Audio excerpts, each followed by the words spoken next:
Hi guys, good morning and welcome to my YouTube channel Helpline English by Imran Jalil. I welcome you to my YouTube channel once again. आज हम चर्चा करेंगे, बात करेंगे उन कुछ और सेंटेंसेस की थोड़ा डिफिकल्ट लेवल के जो हम अपनी रोजमर्रा की जिंदगी में इस्तेमाल करते हैं. And they really come in very handy. They are very useful. You don't know when you might need them. तो आज हम उन्हीं की बात करेंगे. सबसे पहले हम शुरू करते हैं हाउ मच और हाउ मेनी की बात. लेकिन उससे पहले मैं आपसे रिक्वेस्ट करूंगा कि आप मेरे चैनल को सब्सक्राइब करें, लाइक करें, ज़रूर शेयर करें, ज़रूर सब्सक्राइब करें और लाइक भी करें. और कोई कमेंट्स वगैरह हों जो आपको लगे कि आप पूछना चाहते हैं या कहना चाहते हैं तो मुझसे ज़रूर कहिए, ताकि मैं अपने उद्देश्य में कामयाब हो सकूं, अपने मकसद में कामयाब हो सकूं और मैं ज़्यादा लोगों तक पहुंच सकूं. तो बात शुरू करते हैं हाउ मच से. इंग्लिश में हाउ मच से हम वो सवाल करते हैं उन चीज़ों के लिए जिनकी गिनती नहीं होती है, जिनकी गणना नहीं होती है, जिनकी मात्रा होती है, जिनकी तोल होती है, जिनका नाप होता है. 1, 2, 3, 4 करके गिनती नहीं होती है. उनको नापते हैं या तोलते हैं. आधा किलो, आधा लीटर, 1 गज, 1 मीटर, इस तरह की चीज़ों को हम हाउ मच से कहते हैं. How much sugar do you take in your tea. आप अपनी चाय में कितनी शक्कर लेते हैं. शक्कर के दाने, चीनी के दाने हम लोग गिनते नहीं है कि 1000 दाने या 1500 दाने लेते हैं. तो इसलिए how much sugar do you take in your tea, ये मच से होगा. लेकिन स्टूडेंट्स के बारे में पूछने के लिए स्टूडेंट्स को गिना जा सकता है. अगर 1 लाख स्टूडेंट्स भी होंगे तो हम गिन सकते हैं. How many students do you teach. आप कितने स्टूडेंट्स को पढ़ाते हैं, ये दूसरा सवाल. And how many people are there in your family. आपकी फैमिली में कितने लोग हैं, कितने आपके परिवार में सदस्य हैं.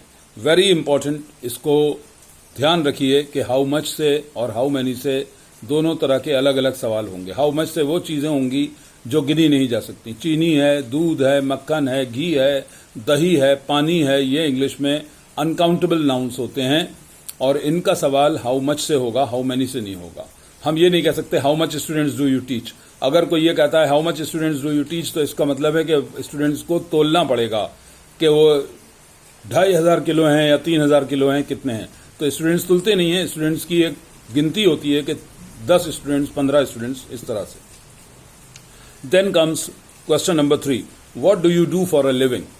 आम तरीके से यह सवाल सिर्फ इतना पूछा जाता है, what do you do for a living. English में मतलब होता है जीवन यापन के लिए, जिंदगी गुजर बसर करने के लिए, रोजी रोटी कमाने के लिए. तो what do you do for a living का मतलब आपसे कोई पूछ रहा है कि आप किस प्रोफेशन में हैं, क्या काम है. आपने कहा I am a businessman, I have a small shop, या I work in a private company, या I have a government job that I do. तो कोई भी जवाब हो सकता है जो भी आप अपनी जिंदगी गुजर बसर करने के लिए करते हैं. तो सवाल होता है what do you do for a living. यहां लिविंग का मतलब रहना नहीं है, बल्कि फॉर अ लिविंग एक फ्रेज है जिसका कुल मिलाकर अर्थ हुआ कि आप जीवन यापन के लिए, जिंदगी गुजारने के लिए क्या करते हैं. ओके, आगे बढ़ते हैं.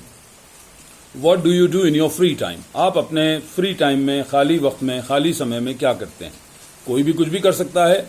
कोई अखबार पढ़ता है, कोई टीवी देखता है, कोई पतंग उड़ाता है, कोई क्रिकेट खेलता है, कोई दोस्तों से मिलने के लिए जाता है, बाहर घूमता है, तो कोई नॉवेल्स और बुक्स पढ़ता है. तो इसका जवाब कुछ भी हो सकता है. आई fly kites in my free time, I watch TV, I read good books and novels, या आई रीड न्यूज़पेपर, या I hang out with my friends.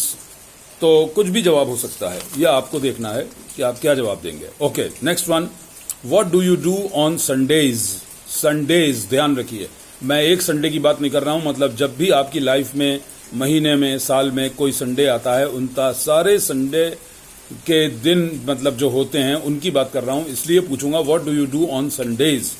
On a Sunday नहीं, ऑन संडेज. ठीक. अब आप बताएंगे कि आप कपड़े धोते हैं, टीवी देखते हैं, दोस्तों से मिलते हैं, फैमिली के साथ टाइम गुजारते हैं, अपनी पसंद का कोई खाना बनाते हैं, बाहर खाना खाते हैं, जो भी कुछ करते हैं. तो what do you do on Sundays. लेकिन अगर मुझे सिर्फ एक संडे का पूछना है, what are you doing this Sunday. इस संडे को आप क्या कर रहे हैं. आपने कहा इस संडे को तो मैं बाहर जा रहा हूं, जरा काम है मुझे, तो वो दिस संडे होगा. लेकिन आपकी जिंदगी में जितने भी संडे हैं, हर संडे मतलब यूजुअली, आम तौर से, सामान्यतः, what do you do on Sundays plural में आएगा. आगे बढ़ते हैं. Why don't you start your own business. Why don't you, फिर मैंने आपको बताया, पिछली वीडियो में भी बताया था कि वाई डोंट यू से हम इनडायरेक्ट वे में सजेस्ट करते हैं कि तुम ऐसा क्यों नहीं करते, मतलब मेरी इच्छा है कि तुम ऐसा कर लो, मेरी ख्वाहिश है कि तुम ऐसा कर लो, ठीक। तो why don't you start your own business, तुम अपना खुद का बिजनेस, अपना व्यापार स्वयं का क्यों नहीं शुरू करते। मतलब तुम नौकरी के लिए क्यों मारे मारे फिर रहे हो, तुम घर से खाते पीते हो, पैसा है, सब कुछ है तुम्हारे पास, तुम्हारे फादर का बिजनेस है, तो why don't you start your own business.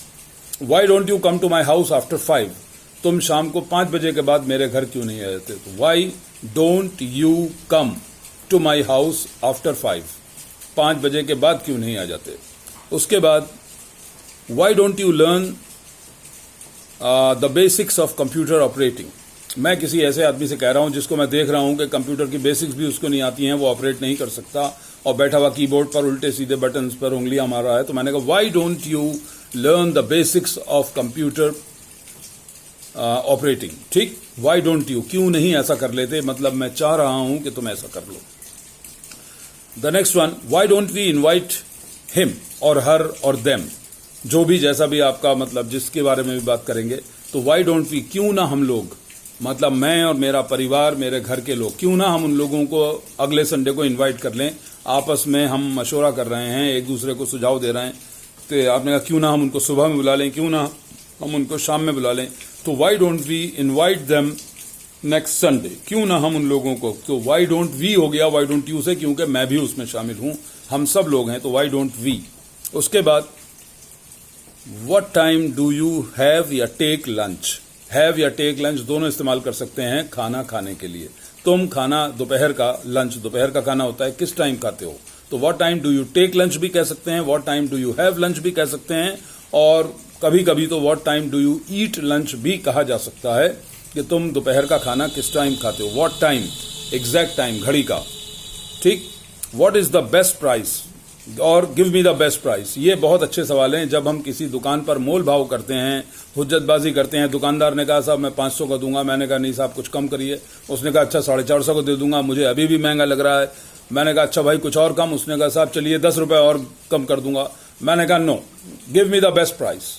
What is the best price, मतलब वो कम से कम कीमत जिसके बाद तुम इससे कम नहीं कर सकते, बस सबसे कम देने वाले पैसे, जो हम कहते हैं दुकानदार से, बोले भाई देने वाले पैसे बताओ जितने में दोगे, बस बाकी बातें छोड़ो। तो give me the best price या tell me the best price या what is the best price, किसी भी तरीके से आप पूछें तो best price, the best price का मतलब वो कीमत, वो सबसे न्यूनतम मूल्य जिस पर कोई भी दुकानदार, द मिनिमम प्राइस जो कोई भी दुकानदार या स्टोर कीपर, स्टोर चलाने वाला आपको उस कीमत पर दे सकता है। वैसे तो स्टोर कीपर एक टेक्निकल टर्म है, लेकिन यहां मैंने स्टोर कीपर मतलब किसी स्टोर को चलाने वाले के सेंस में कहा है। Please don't get confuse, store keeper एक बहुत टेक्निकल जॉब होती है, तो कोई भी दुकानदार, मेरा मतलब ये है। उसके बाद how long have you been wearing glasses, how long से इंग्लिश में हम सवाल करते हैं जब हम कब से और कब तक का सवाल करते हैं। ये ज्यादातर प्रेजेंट परफेक्ट कॉन्टिन्यूअस में यूज होता तो और भी टेंसेस में है, लेकिन ज्यादातर प्रेजेंट परफेक्ट कॉन्टिन्यूअस में। How long have you been show करता है कि कोई काम पहले शुरू हुआ था, अतीत में, पास्ट में शुरू हुआ था और अब तक चल रहा है। How long has it been raining, बारिश कब से हो रही है, तो how long have you been, how long has he been living in Delhi, वो दिल्ली में कब से रह रहा है। How long have you been learning English, तुम इंग्लिश कब से सीख रहे हो। लेकिन how long has your brother been living in Rampur, तुम्हारा भाई रामपुर में कब से रह रहा है। ही शीट की बात होगी तो हैज हो जाएगा, आपसे बात होगी, मेरी बात होगी, दे की बात होगी या वी की बात होगी, तो how long have you been. और third person singular, how long has he been, how long has she been. और अगर वो कोई निर्जीव वस्तु है, नॉन लिविंग थिंग है, कोई चीज है, तो उसके लिए हम इट का यूज करेंगे। अब बारिश जो है वो ना तो ही है, ना शी है, ना आई है, ना वी है, तो how long has it been raining, मौसम की बात इट से होती है।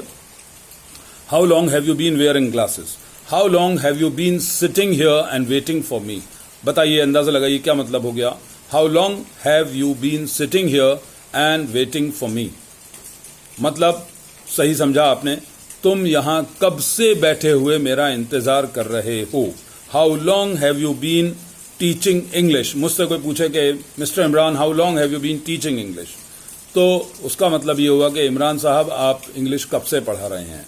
How long have you been facing this problem, इस समस्या का सामना आप कब से कर रहे हैं? कब से का मतलब मैं जानता हूं कि पहले से है और अब तक चल रहा है, तभी हम हैव बीन और हैज बीन का यूज करेंगे वर्ब में आईएनजी लगाकर और हाउ लॉन्ग का इस्तेमाल करके। इसका मतलब कब से भी हो सकता है और कब तक। ठीक, मैं अभी कब से का बता रहा हूं, कब तक के लिए आगे के सेंटेंसेस में बताऊंगा। And how long have you been working in this company, आप इस कंपनी में कब से काम कर रहे हैं। ये सब हाउ लॉन्ग से बनेंगे कब से का मतलब निकालने के लिए।